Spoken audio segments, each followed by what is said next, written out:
Bueno, a continuación recibimos al profesor José Poblete con un magíster en Lingüística y Literatura de la Universidad de Leuven, Bélgica, con una vasta experiencia docente del año 2006. A continuación nos presenta Accents of English as a teaching opportunity in the English as a Foreign Language Classroom. Hicimos con su experiencia con un gran aplauso. Good afternoon, everybody. Thank you very much. Well, my topic has to do with a research project I've been working on for a couple of months. And it's basically this. I'm going to use accents, let's say, in the EFL classroom. This research project started as, let's say, as I tried to solve some problems that I encountered in the classroom. One of them was related to listening comprehension. Well, the idea is basically how we can actually try to use different kinds of accents of English, trying a little bit to move away from, let's say, the notions of RP, German American, and also try to include other accents of English and also some, let's say, non-native English varieties in the classroom. That's, let's say, the main objective of my class. Sorry, of my presentation. No, I'm not teaching now, but well, usually in the classroom I work in, let's say, 2 English teaching programs. I would just ask students, what would be like the most difficult aspects for you, let's say, when it comes to learning a second language? One of them was, maybe the answer was listening. Listening, I kept hearing that. So one of the complaints was this one, that native speakers talk too fast. That was, let's say, one of the main complaints I usually hear. I keep hearing that every day, so it's not that I stopped, let's say, hearing that. Native speakers talk too fast. And here we can see, let's say, a quote by an American professor who says that many students of English eventually travel abroad where they're shocked to discover how prepared they are. It would be like, maybe if I send you to any English-speaking country or maybe to any foreign country where, let's say, English can be used as a second language or maybe as a foreign language. So here, that was, let's say, one of the problems. So I kept hearing this. So I decided, let's say, to try to solve this problem. So one of the questions was, do native speakers really talk that fast? Or is that the only problem they have regarding listening comprehension? So I decided, let's say, to send this, an online survey that I use, SurveyMonkey, to create this one.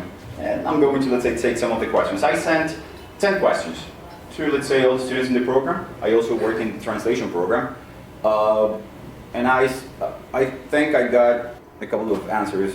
I keep getting answers. So far I think I've got 55 answers, 55 replies. And some of the questions were, well, one of the most important one is the first one, which says, do you have any problems understanding authentic or real English? And if so, why is that? Why do you think it's difficult to understand? Another question was, how do you feel about learning only one accent? Let's say, I'm just generalizing. Specifically, let's say RP, which is, let's say, something we use in the classroom. Specifically, well, receipt pronunciation or BBC English or British English, it has so many different labels. And another one was, do you know or use any online tools and or websites to improve your pronunciation and especially listening skills? That was, let's say, one of my main concerns. And I wanted to, let's say, hear their answers. You know, that was the main topic the main idea. Let's say one of the most important, let's say, questions, as I said, was the first one. Which, let's say, asked them about if they had any problems understanding authentic or real English. Let's say for 20% of them, but this is, again, perception. So they think that it's not a problem, which is 20% of them, out of the maybe 55 students who have, let's say, answered my survey. Some of them said that native speakers talk too fast, which is 29% of the students who actually, let's say, replied. And then some of them said that it was difficult because of the accent, that maybe we tend to expose them to certain varieties. So I was like, and 27% said it was because we use, when I say we, teachers, we use inauthentic English in class. And by inauthentic, I'm going to show an example related to that. It's the kind of language we can find, let's say, in textbooks. And I don't know if you agree with that, if we use inauthentic English in class. Students, your input now. Would you agree, let's say, with some of these numbers? Or where would you place yourselves? I'm asking you, so answer the question. Where would you place yourselves? Where do you see yourselves?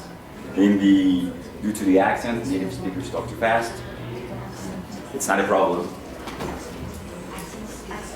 Because of the accent? Do you think native speakers talk too fast? Yeah? No? Yeah? What about inauthentic English in class, meaning that they take the audio exercise usually they're taking from the textbooks? That's what I mean by, let's say, inauthentic English in class. Oh, sorry. Oh, no.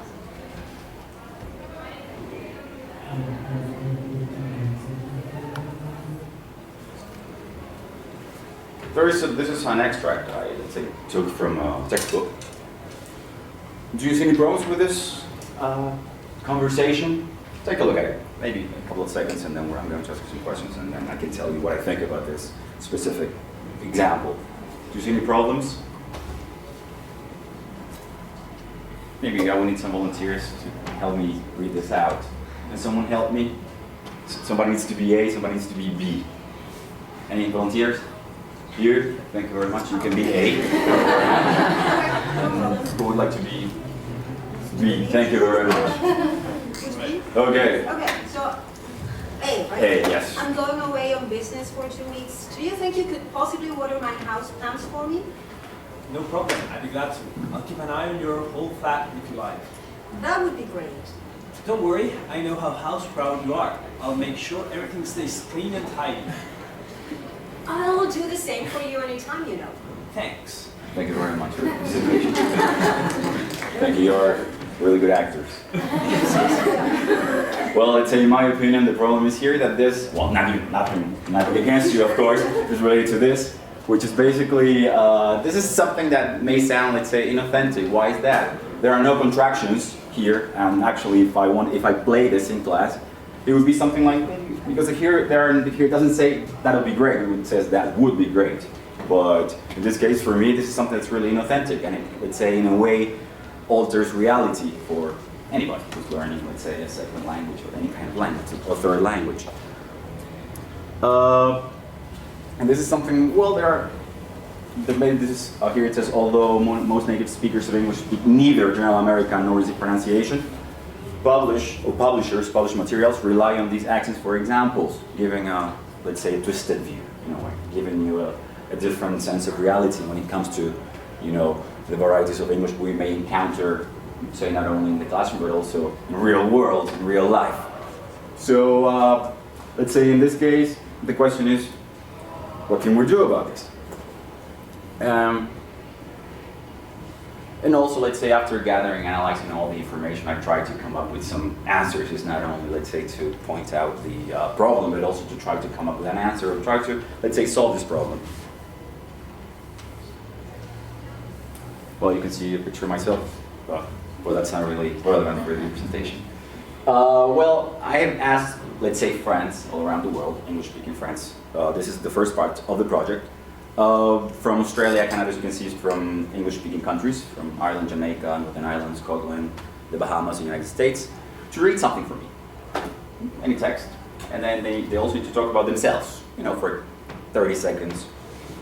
I'm going to give you the, let's say, my website, which is on SoundCloud, and then you can, of course, use them in class, and also you can download the samples. So this is basically what I needed to do with them. Ask them to do, let's say, to record something for me. And it was not that hard, so basically just send me a message on Facebook with a recording, or a WhatsApp message. It was not that difficult to do. And if you can also participate, so I'm going to give you my email address if you would like to participate, because that's, let's say, the second idea of my project. So, what can we do with that? Let's say, since people recorded 2 tasks for me, we can see 2 kinds of language. The first one is scripted authentic, then you can see a book. Why is that? I'm going to explain what that is. The second one is unscripted spontaneous. Let's say, to make this clear and to simplify this, scripted authentic, this is, let's say, the language we can find in movies, audiobooks, or any kind of TV show, or maybe in something that has, let's say, a script. Even though they are still authentic, but they are created not for language learning, not for educational purposes. Some of them might be created for that, but they're usually created for entertainment. I'm sure, let's say most of you watch a series, Big Bang Theory, House of Cards, the Power Rangers still, I don't know which ones you watch, something like that. That's, let's say, it's scripted, but it's still authentic, you know? The other kind of language is this one. This is when people did it, let's say, in a way, talked about themselves, you know, where they're from, what they do for a living, and it's also the language we can find in interviews. And this is really, let's say, when I go back to this one, when we read a text, let's say when we record the text, we're really careful about pronunciation. But there's a difference, because here, let's say in this kind of text, when they were reading the text, it was really, you know, easy, they were really careful, they were really, let's say, reading that slowly. But when they got to this part, things changed dramatically. They started talking. So here we can actually find all the examples of reduced speech in a way. Let's say the way people really talk. And this is what I'm really interested in, you know, especially when it comes to listening comprehension skills, you know, especially for us, not only for teachers, but for students and for anybody who would like to learn, let's say, a second or third language. You know, listening is usually seen as the Cinderella of the skills. Why is that? We usually pay attention to speaking a lot, writing and reading. But it's really difficult to teach listening strategies. Like, how do I improve my listening skills? Watch a movie, but what do I do with that? It's like, yeah, listen to songs, okay? But what's the benefit of, let's say, doing that? So that's why it might be a problem. This is a really, let's say, listening is one of the most difficult, let's say, skills to actually teach.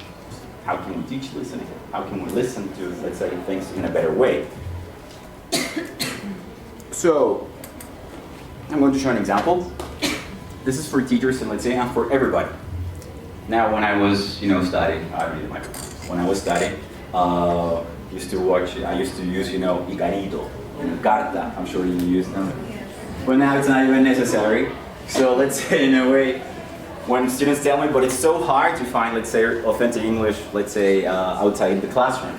I tell them, come on, I had tapes, CDs and DVDs, so it's really easy to find any kind of, let's say, authentic material. In a way here, when we say use or design materials with authentic English, it's not really difficult to do anymore. It's not that hard.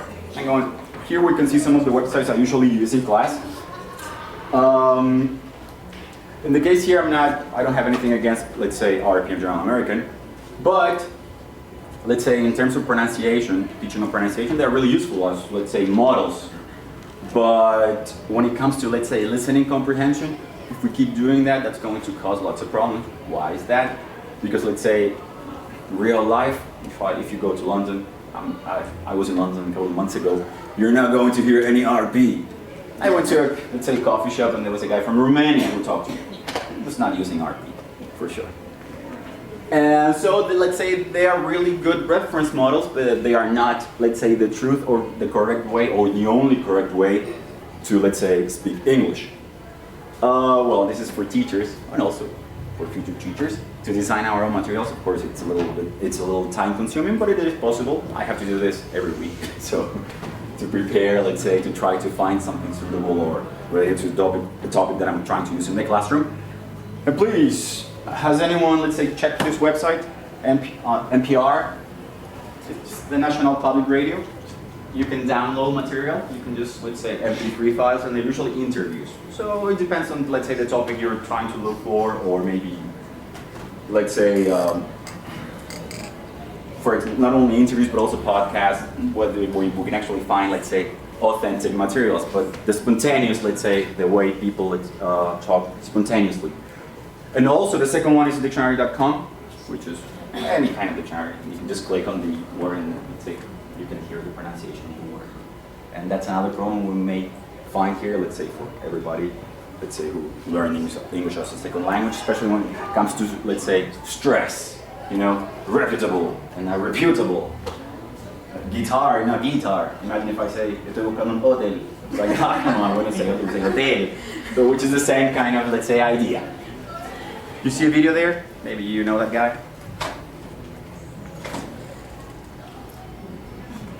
Friend of mine who recorded something for me. When I was doing the press for the Prestige and we were traveling around, I got to talk with Chris a lot about it, and he said that he had an idea of what would become Batman early on in his career. So this must have been around the time of Memento or something like that, but obviously no one was giving him the keys to the castle at that point, so he could make it. And he said he walked into a cinema and saw X-Men 1. And his idea of a more dramatic and serious and genuine look at what life would be like as a superhero. Sorry, but the video is over. I'm sure some women were enchanted by the presence of Mr. Jackman. So, of course, we saw the famous actor, but also in the language he uses. What kinds of things can we see there as, let's say, students of languages and also teachers of a certain language? There are some features we can find there in his speech. This is spontaneous, it was an interview. So what kinds of features could you, let's say, find there? Especially, of course, when it comes to Australian English. What life would be like. But also, some things that here in French is going to help me. Intrusive R and linking R. I'm going to play it here. It's really short, so. The idea of... When I was doing the press for the Prestige and we were traveling around, I got to talk with Chris a lot about it, and he said that he had an idea of what would become Batman early on in his career. So this must have been around the time of Memento or something like that, but obviously no one was giving him the keys to the castle at that point, so he could make it. And he said he walked into a cinema and saw X-Men 1. And his idea of a more dramatic and serious and genuine look at what life would be like as a superhero. So here, yeah, we can, let's say, see two things. Here, his accent, of course, which is really Australian.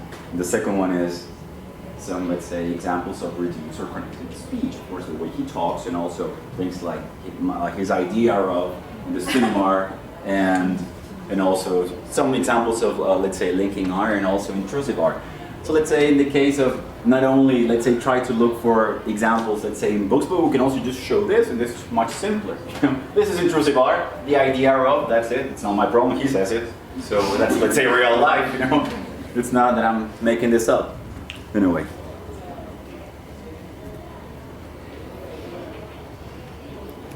So, I can write it there, like on the whiteboard if you want to use it, or I can send it to you. Well, this is, all the samples I've been collecting are here, so the idea, no, I'm not going to say that. The idea is for you to use them, to download them. They are all for free, you don't have to send any money. They're purely for educational purposes. So please, because you can see soundcloud.com/José Luis Poblete. I can write it there, or I can, also I have some sheets here, so you can write your email address, I can send it to you. The first stage of this project is basically I'm asking native speakers of English to record things for me. Second stage would be to ask non-native speakers of English to record something for me. So if you would like to participate, you're more than welcome. It's real, I can, let's say, help you and guide you through. It's not that difficult. I don't even need to record this, with cell phones are enough.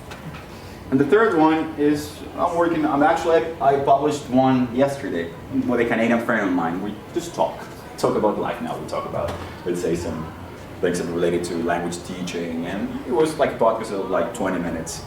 It's also, let's say, authentic. It was not planned. We were not reading, we were just talking. In that case, really spontaneous. Okay, so if you would like to participate, or if you would like to sign up here, if you would, I can also send you everything. I also wrote a paper related to this, so if you want to, let's say, receive it, and also a copy of my presentation, you're more than welcome. So let's say, in a way, so the real issue, as you can see here, my conclusion is that some students are not really exposed to authentic English, notice the use and the importance of reduced speech. And let's say the only way, not only when it comes to the teaching of pronunciation, but also, let's say, in the teaching of listening comprehension skills. And again, I still hear this a lot, like native speakers talk too fast, and I would say that that's not the main issue here. The main issue is, like, for you, and for me, for everybody, to be exposed to certain kinds of language, not only the language we can find in textbooks. And that's, let's say, you're the future, so please help me. Yeah, you better help. Yeah, that would be, let's say, the idea. Especially here in our Chilean EFL context, where we're kind of isolated. So, of course, now it's really, it's easier to access all kinds of authentic materials. And the idea is, like, teachers, when I say our goal is, like, for teachers and future teachers or people who are going to be involved in the language business, to include some more authentic materials in the class in order to improve or help our students improve let's say, their listening comprehension skills. And I would like to finish, let's say, with this quote by the same author, Katie McCoy. Give us students variety, expose them to a wide range of English, I forgot one part, of varieties of English. Let them understand that English does not have one single correct form. And this is where the world is going, basically. There are no two entities, our General American or RT. Let's say we need to forget about them. It's not our fault. The world is just going in that direction. So it's, let's say, our duty, it's our role to try to help, let's say, change that. So, thank you very much.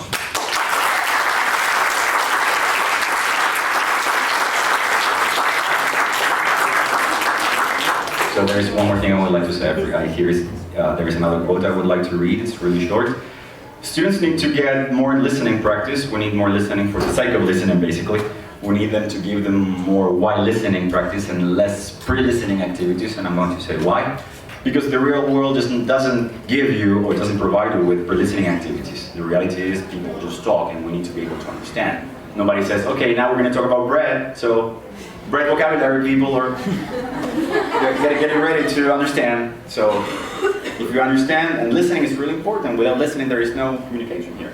If you don't understand, you're going to be like, yeah, thank you. So yeah, thank you.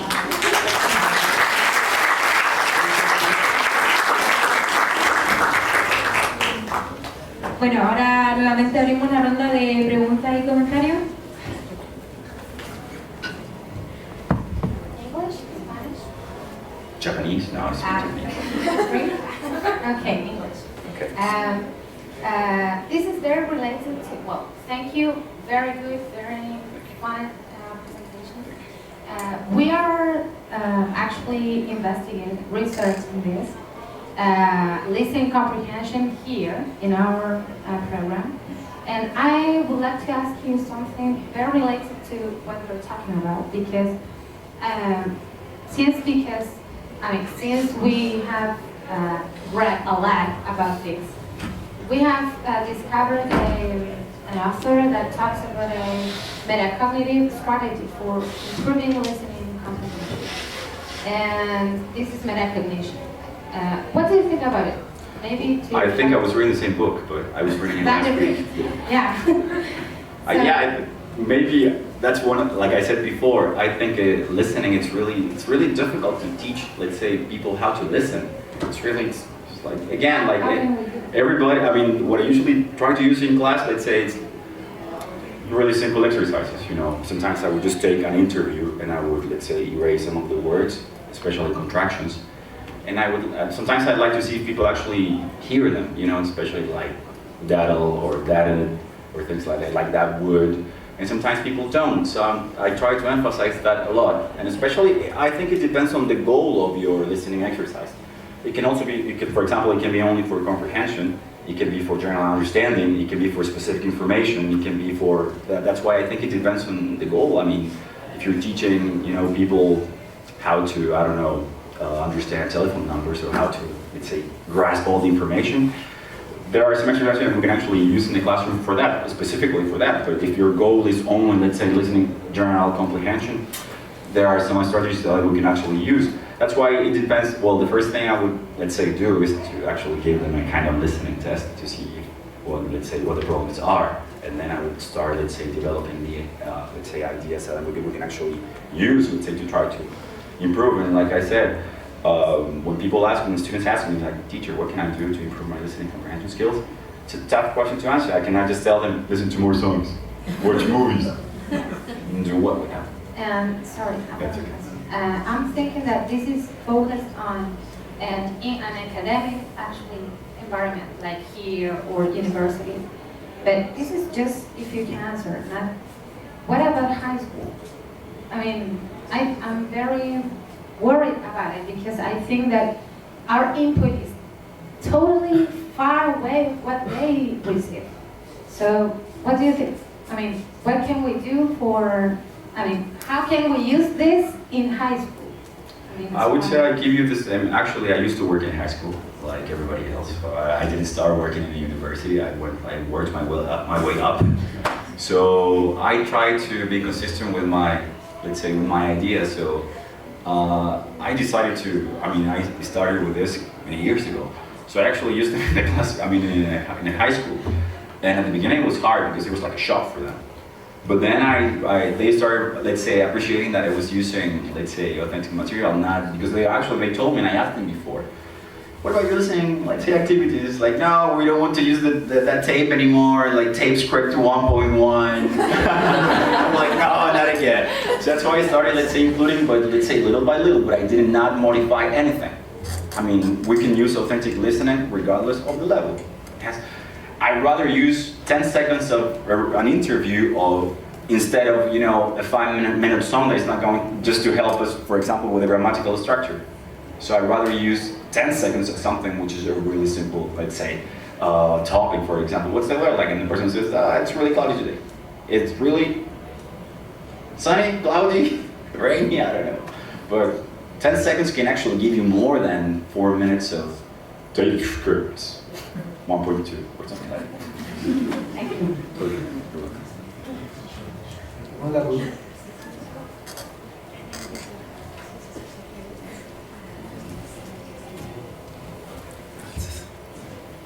Well, my question is related to hers. Well, I think personally that if you want to learn to teach a language as a second language, you first need to construct a model of language and then to show how it may vary, right?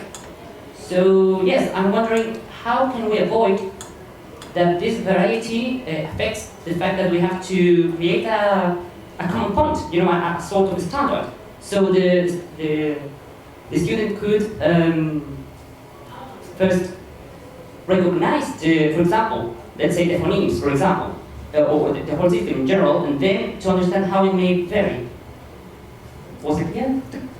I do think, like I said, like German American and RP are really, let's say, good reference models, but sadly and unfortunately for everybody, for people who are learning, let's say for us, it's not our fault, but language, let's say, evolves and it's dynamic. So what it's like, it would be like if I said, like, okay, Spanish is only valid if you learn in Spain and then you come here to Latin America. It's like, oh, what a shock.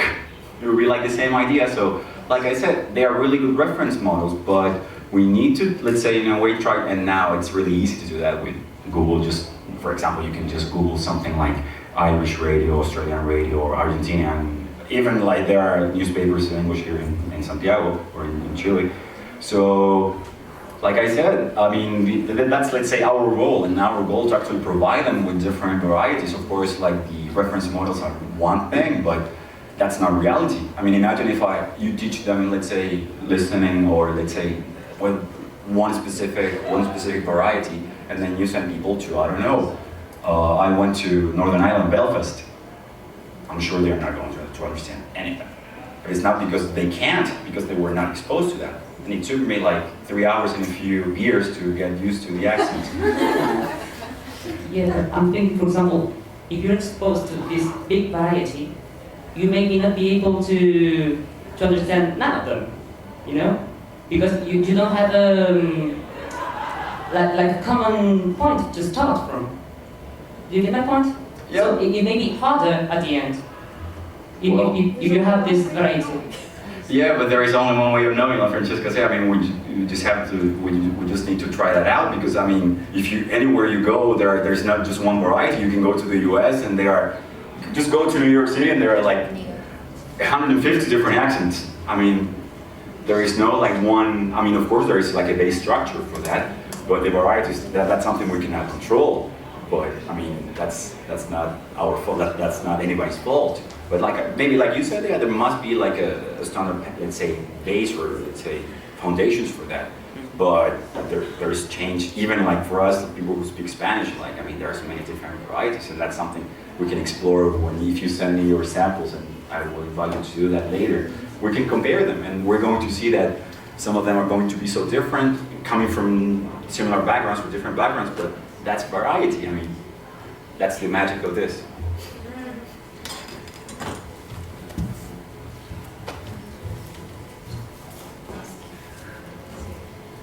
First of all, I'd like to thank you for sharing this presentation with us.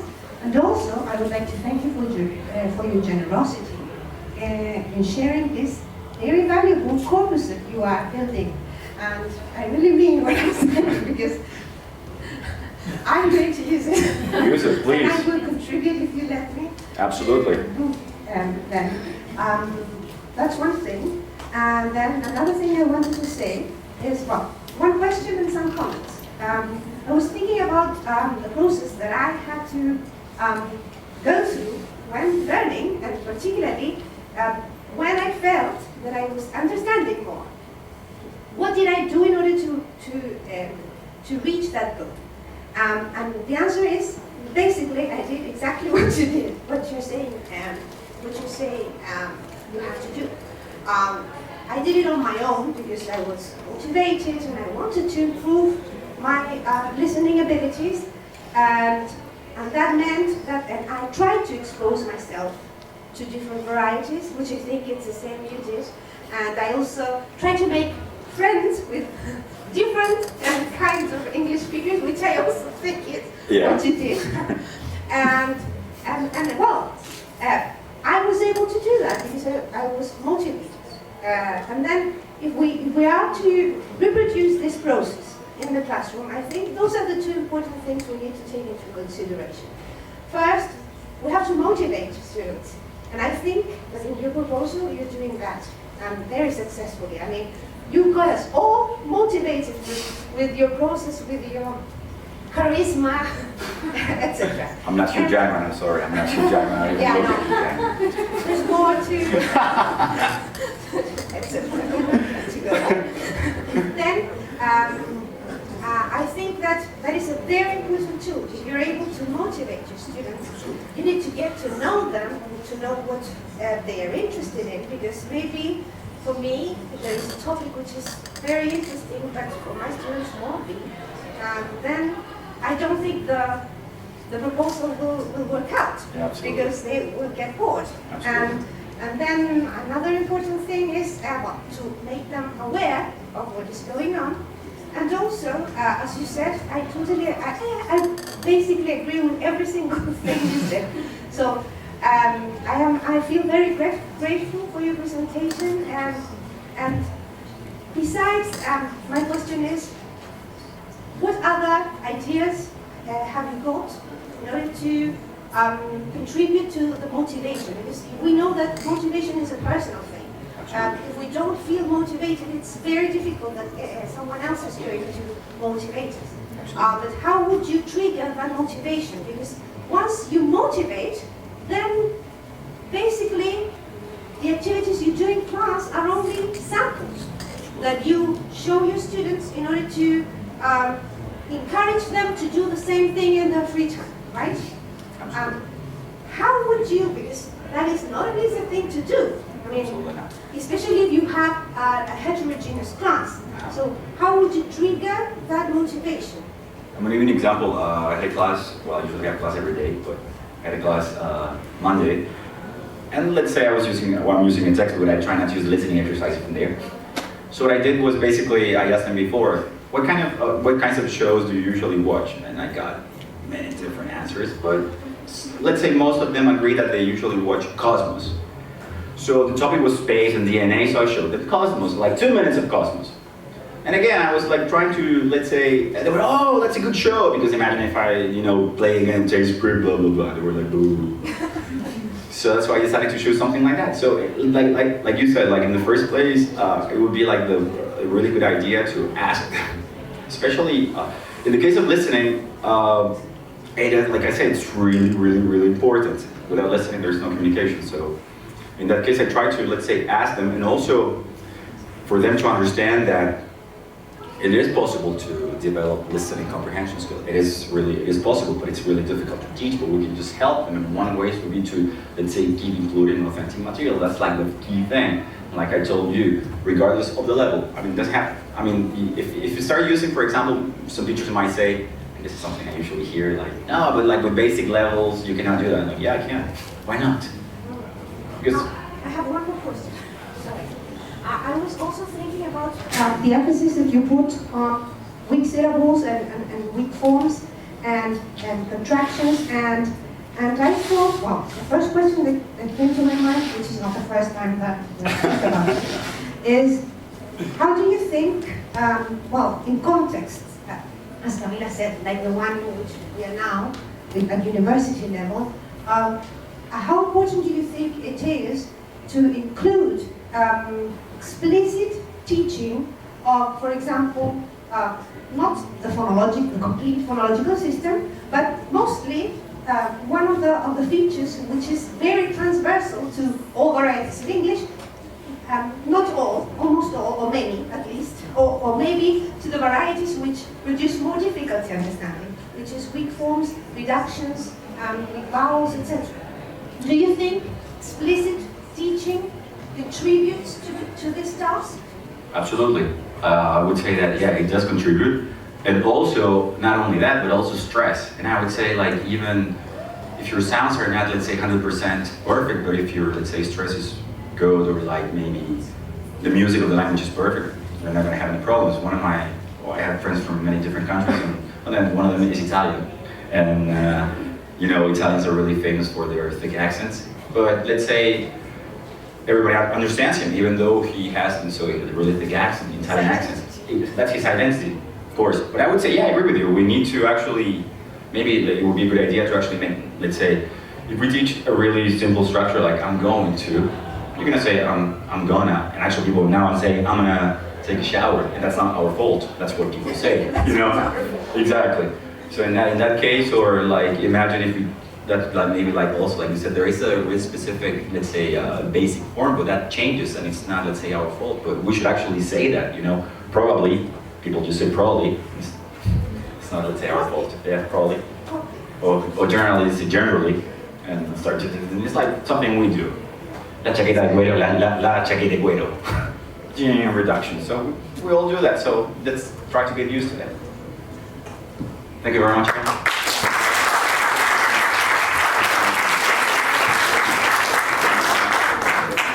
If you would like to, let's say, be part of my research program or project, please, you can write your email. I can send you my presentation and also the SoundCloud website, and then we can share. If you want to send me money, that would be a better idea. You can say, if you would like to participate, please, you can write your email address here.